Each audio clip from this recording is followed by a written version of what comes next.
kami yang ada di dalam kerajaan sorga, di dalam nama Tuhan Yesus Kristus. Kami bersyukur dan berterima kasih Tuhan, kalau kesempatan ini kembali kami boleh datang kepadamu. Sebentar Bapa, kami akan membaca merenungkan firman-Mu. Kiranya singkapkan apa yang terselubung dalam firman-Mu Tuhan, buat kami mengerti apa yang menjadi kehendak-Mu melalui firman-Mu, dan beri kami kemampuan-Mu Tuhan, untuk kami boleh melakukannya dalam kehidupan kami, supaya kami tidak berdosa kepadamu. Terima kasih Bapa, terima kasih Tuhan. Di dalam nama Tuhan Yesus Kristus kami menyerahkan segala doa dan permohonan kami. Haleluya, amin. Shalom, salam sejahtera di dalam nama Tuhan Yesus Kristus.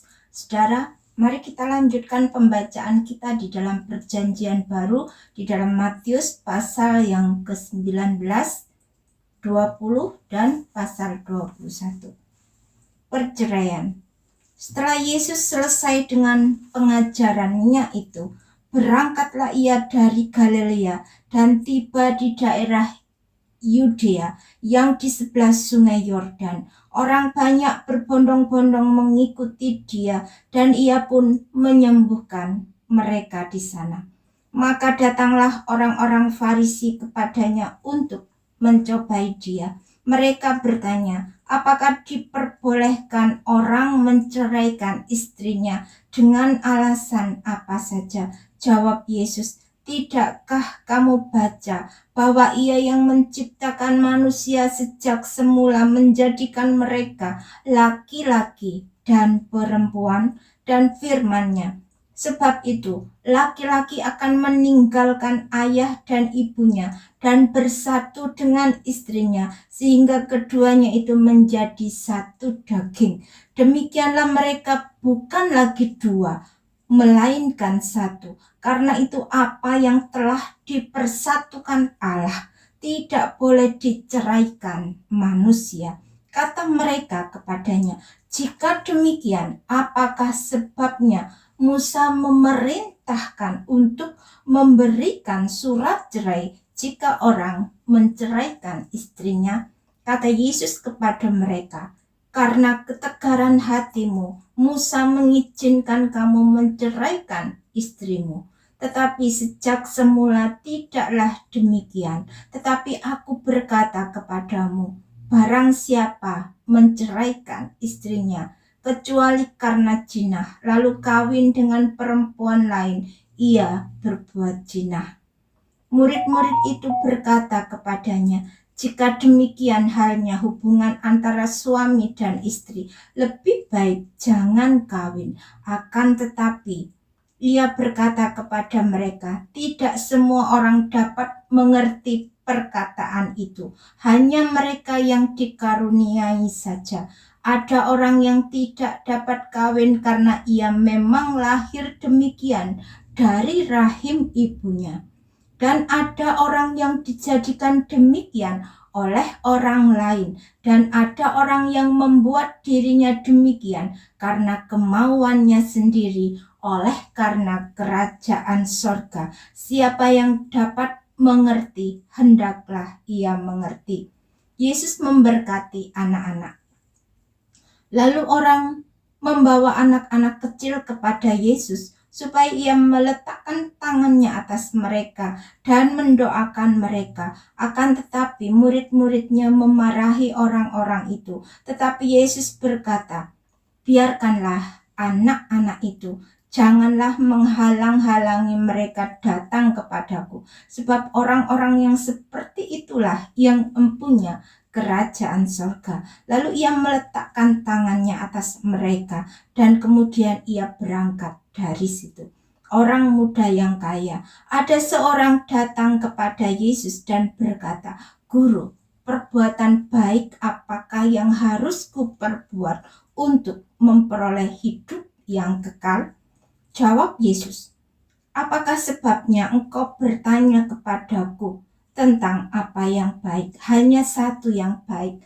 Tetapi jikalau engkau ingin masuk ke dalam hidup, turutilah segala perintah Allah.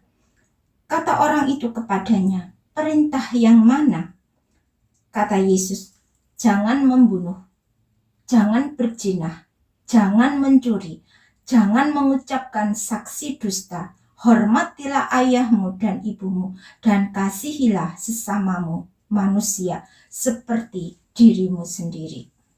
Kata orang muda itu kepadanya, semua itu telah kuturuti, apalagi yang masih kurang. Kata Yesus kepadanya, jikalau engkau hendak sempurna, pergilah, jualah segala milikmu, dan berikanlah itu kepada orang-orang miskin, maka engkau akan beroleh harta di sorga. Kemudian datanglah kemari dan ikutlah aku. Ketika orang muda itu mendengar perkataan itu, pergilah ia dengan sedih sebab banyak hartanya. Yesus berkata kepada murid-muridnya, aku berkata kepadamu, sesungguhnya sukar sekali bagi seorang kaya untuk masuk ke dalam kerajaan sorga. Sekali lagi aku berkata kepadamu, lebih mudah seekor unta masuk melalui lubang jarum daripada seorang kaya masuk ke dalam kerajaan Allah. Ketika murid-murid mendengar itu, sangat gemparlah mereka dan berkata, jika demikian, siapakah yang dapat diselamatkan? Yesus memandang mereka dan berkata, bagi manusia hal ini tidak mungkin, tetapi bagi Allah segala sesuatu mungkin. Upah mengikut Yesus. Lalu Petrus menjawab dan berkata kepada Yesus, kami ini telah meninggalkan segala sesuatu dan mengikut Engkau. Jadi apakah yang akan kami peroleh? Kata Yesus kepada mereka, aku berkata kepadamu, sesungguhnya pada waktu penciptaan kembali, apabila Anak Manusia bersemayam di tahta kemuliaannya, kamu yang telah mengikut aku akan duduk juga di atas 12 tahta untuk menghakimi ke-12 suku Israel, dan setiap orang yang karena namaku meninggalkan rumahnya, saudaranya laki-laki dan saudaranya perempuan, bapak atau ibunya, anak-anak atau ladangnya, akan menerima kembali 100 kali lipat dan akan memperoleh hidup yang kekal. Tetapi banyak orang yang terdahulu akan menjadi yang terakhir, dan yang terakhir akan menjadi yang terdahulu. Perumpamaan tentang orang-orang upahan di kebun anggur. Adapun hal kerajaan sorga sama seperti seorang tuan rumah yang pagi-pagi benar keluar mencari pekerja-pekerja untuk kebun anggurnya. Setelah ia sepakat dengan pekerja-pekerja itu mengenai upah sedinar sehari, ia menyuruh mereka ke kebun anggurnya. Kira-kira pukul 9 pagi ia keluar pula, dan dilihatnya ada lagi orang-orang lain menganggur di pasar. Katanya kepada mereka, pergi jugalah kamu ke kebun anggurku, dan apa yang pantas akan kuberikan kepadamu. Dan mereka pun pergi. Kira-kira pukul 12 dan pukul 3 petang, ia keluar pula dan melakukan sama seperti tadi. Kira-kira pukul 5 petang ia keluar lagi dan mendapati orang-orang lain pula. Lalu katanya kepada mereka, mengapa kamu menganggur saja di sini sepanjang hari? Kata mereka kepadanya, karena tidak ada orang mengupah kami. Katanya kepada mereka, pergi jugalah kamu ke kebun anggurku. Ketika hari malam, tuan itu berkata kepada mandornya, panggillah pekerja-pekerja itu dan bayarkan upah mereka, mulai dengan mereka yang masuk terakhir hingga mereka yang masuk terdahulu. Maka datanglah mereka yang mulai bekerja kira-kira pukul 5, dan mereka menerima masing-masing 1 dinar. Kemudian datanglah mereka yang masuk terdahulu, sangkanya akan mendapat lebih banyak, tetapi mereka pun menerima masing-masing 1 dinar juga. Ketika mereka menerimanya, mereka bersungut-sungut kepada tuan itu, katanya, Mereka yang masuk terakhir ini hanya bekerja 1 jam, dan Engkau menyamakan mereka dengan kami yang sehari suntuk bekerja berat dan menanggung panas terik matahari. Tetapi Tuhan itu menjawab seorang dari mereka, "Saudara, aku tidak berlaku tidak adil terhadap engkau. Bukankah kita telah sepakat sedinar sehari? Ambillah bagianmu dan pergilah. Aku mau memberikan kepada orang yang masuk terakhir ini sama seperti kepadamu. Tidakkah aku bebas mempergunakan milikku menurut kehendak hatiku? Atau iri hatikah engkau karena aku murah hati?" Demikianlah orang yang terakhir akan menjadi yang terdahulu, dan yang terdahulu akan menjadi yang terakhir. Pemberitahuan ketiga tentang penderitaan Yesus. Ketika Yesus akan pergi ke Yerusalem, ia memanggil ke-12 muridnya tersendiri dan berkata kepada mereka di tengah jalan, "Sekarang kita pergi ke Yerusalem, dan Anak Manusia akan diserahkan kepada imam-imam, kepala dan ahli-ahli Taurat, dan mereka akan menjatuhi dia hukuman mati. Dan mereka akan menyerahkan dia kepada bangsa-bangsa yang tidak mengenal Allah, supaya ia diolok-olokkan, disesah, dan disalibkan. Dan pada hari ketiga ia akan dibangkitkan." Permintaan Ibu Yakobus dan Yohanes bukan memerintah, melainkan melayani.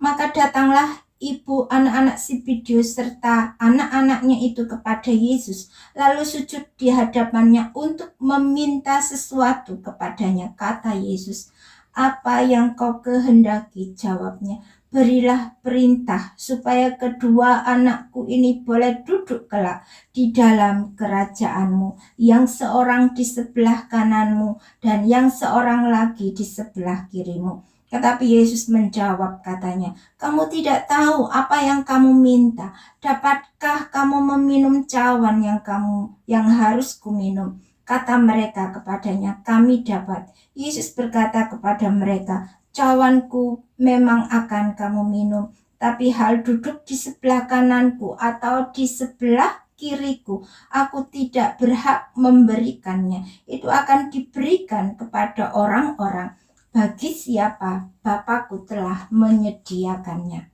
Mendengar itu, marahlah ke-10 murid yang lain kepada kedua saudara itu. Tetapi Yesus memanggil mereka, lalu berkata, "Kamu tahu bahwa pemerintah-pemerintah bangsa-bangsa memerintah rakyatnya dengan tangan besi, dan pembesar-pembesar menjalankan kuasanya dengan keras atas mereka.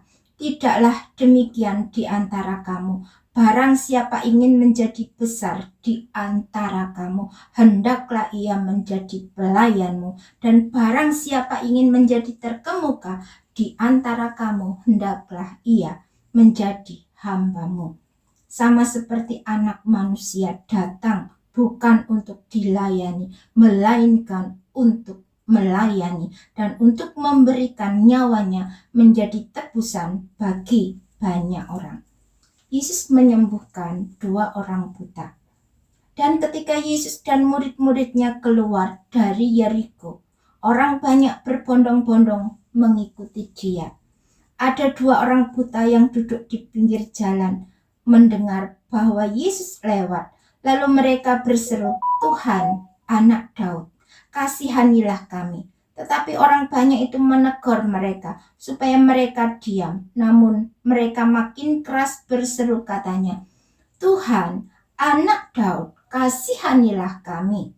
Lalu Yesus berhenti dan memanggil mereka. Ia berkata, "Apa yang kamu kehendaki supaya aku perbuat bagimu?"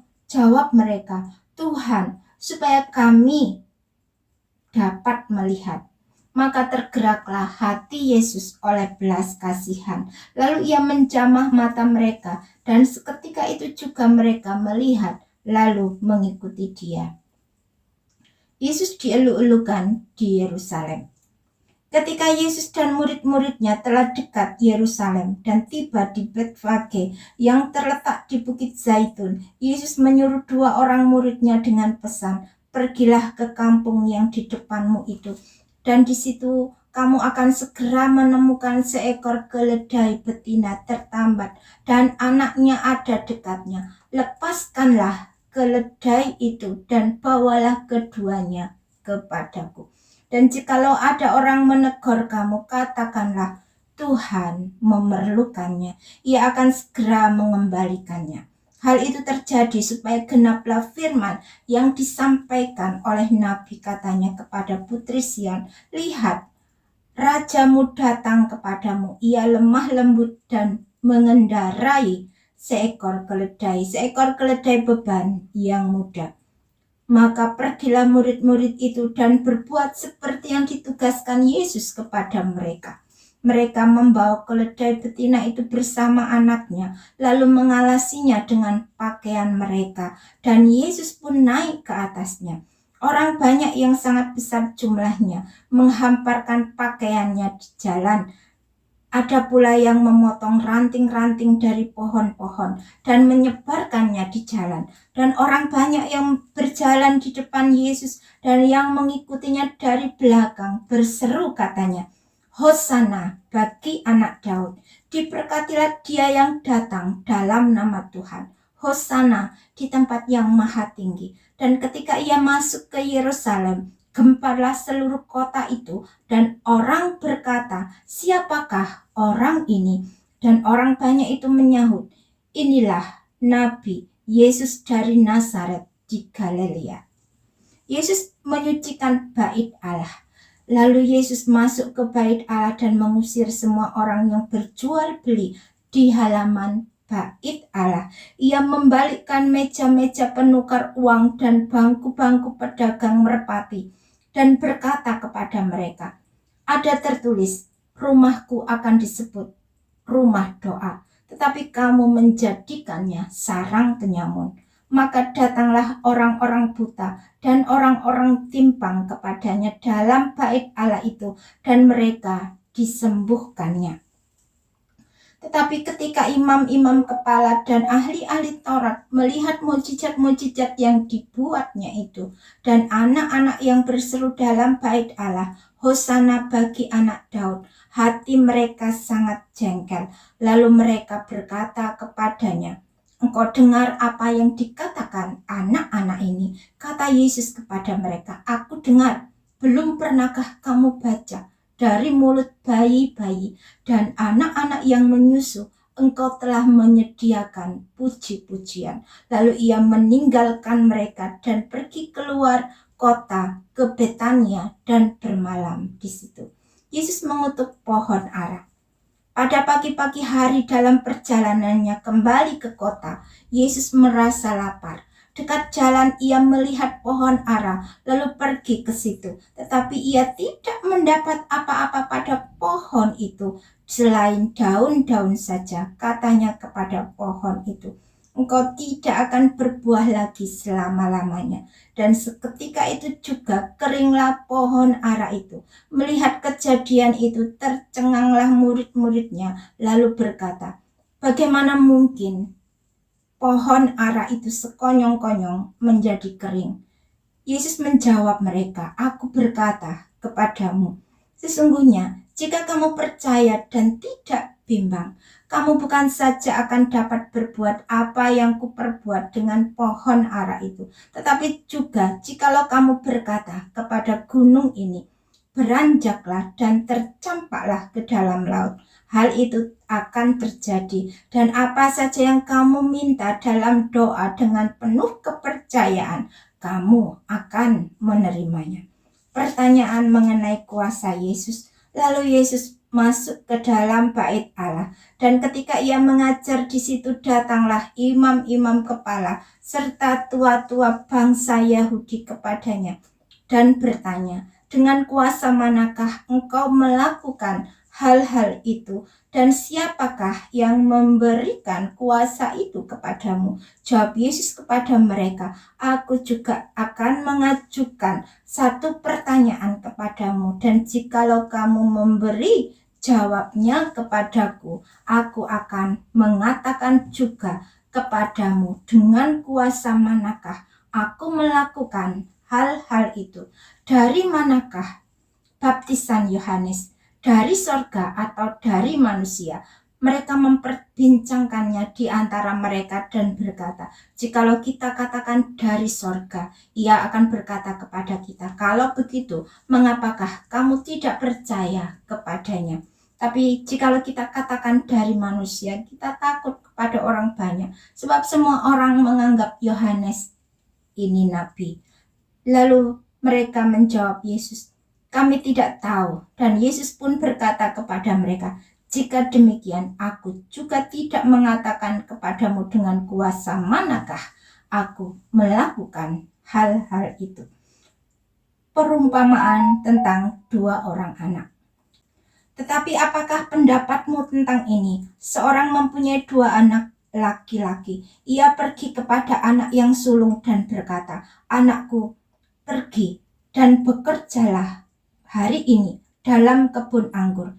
Jawab anak itu, baik Bapa, tetapi ia tidak pergi. Lalu orang itu pergi kepada anak yang kedua dan berkata demikian juga. Dan anak itu menjawab, aku tidak mau.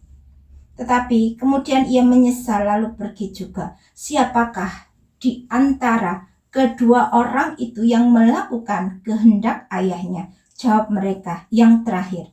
Kata Yesus kepada mereka, aku berkata kepadamu, sesungguhnya pemungut cukai dan perempuan-perempuan sundal akan mendahului kamu masuk ke dalam kerajaan Allah. Sebab Yohanes datang untuk menunjukkan jalan kebenaran kepadamu, dan kamu tidak percaya kepadanya. Tetapi pemungut cukai dan perempuan-perempuan sundal percaya kepadanya. Dan meskipun kamu melihatnya, tetapi kemudian kamu tidak menyesal dan kamu tidak juga percaya kepadanya.